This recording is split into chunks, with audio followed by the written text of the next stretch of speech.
नमस्कार, hello, welcome. बिज़ buzz देख रहे हैं आप। आपके साथ हूं मैं नेहा बाथम। आज हम बात करेंगे प्रोविडेंट फंड में कटौती की। सरकार के नए ऐलान से आपके पीएफ खाते पर क्या असर होगा?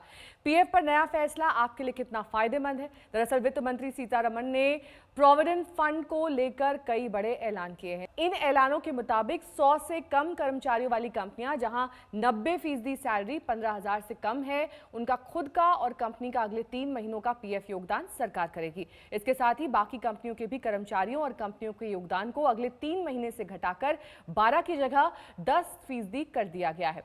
इसका मतलब ये हुआ कि अगले 3 महीने तक पीएफ कंट्रीब्यूशन 4% घट जाएगा। इससे जो कर्मचारी हैं उनको बड़ा नुकसान होने वाला है। इस फैसले से कर्मचारियों का रिटायरमेंट फंड घटेगा, टैक्स देनदारी बढ़ेगी और पीएफ रकम पर मिलने वाले ब्याज में कमी आएगी। इसके अलावा हो सकता है कि कर्मचारी की पेंशन में भी कमी आए।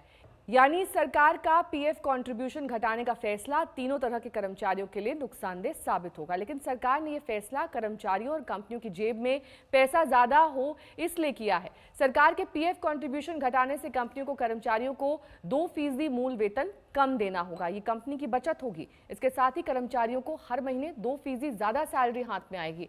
इसे हम आपको एक उदाहरण से समझाते हैं तो आपको आसानी से ये बात समझ में आ जाएगी कि अगर किसी कर्मचारी का मूल वेतन 50,000 रुपए है, उसका पीएफ योगदान 2% घटता है तो उसका टेक होम सैलरी 1,000 रुपए बढ़ जाएगी। लेकिन उसके पीएफ खाते में हर महीने 2,000 रुपए का योगदान घटेगा, क्योंकि जितनी उसकी टेक होम सैलरी बढ़ेगी उतनी राशि पीएफ खाते में कंपनी की ओर से डाली जाएगी। यानी 3 महीने तक 2,000 रुपए कम योगदान, मतलब पीएफ खाते में 6,000 रुपए कम हो जाएंगे। मान लिया जाए कि वो कर्मचारी 30 साल बाद रिटायर होता है और अभी पीएफ खाते में जमा राशि 8.5% का सालाना ब्याज दर से मिल रही है, तो उसे 30 वर्षों के बाद करीब 70,000 का नुकसान हो जाएगा।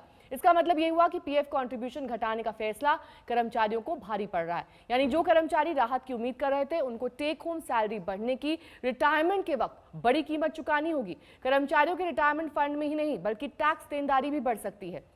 3 महीने तक कर्मचारियों की टेक होम सैलरी बढ़ जाने से उनके हाथ में ज्यादा पैसे आएंगे। इसीलिए कर्मचारी के स्लैब के अनुसार उसकी इनकम टैक्स देनदारी भी बढ़ जाएगी। जो कर्मचारी जिस स्लैब में आएंगे उस हिसाब से उन्हें आयकर देना होगा। अगर आप अपने पीएफ फंड में कमी और टैक्स देनदारी नहीं बढ़ाना चाहते हैं तो आपको वॉलंटरी पीएफ कंट्रीब्यूशन का सहारा लेना होगा। यानी आप अपनी इच्छा से पीएफ खाते में योगदान बढ़ा सकते हैं, लेकिन आपके पीएफ कंट्रीब्यूशन बढ़ाने से कंपनी अपना कंट्रीब्यूशन नहीं बढ़ाएगी। हम आपको ये सब इसलिए बता रहे हैं ताकि आप अपने पीएफ फंड में होने वाले नुकसान को बचा सके, क्योंकि सरकार के पीएफ कंट्रीब्यूशन घटाने के फैसले से कर्मचारियों को रिटायरमेंट के वक्त बड़ी कीमत चुकानी पड़ेगी।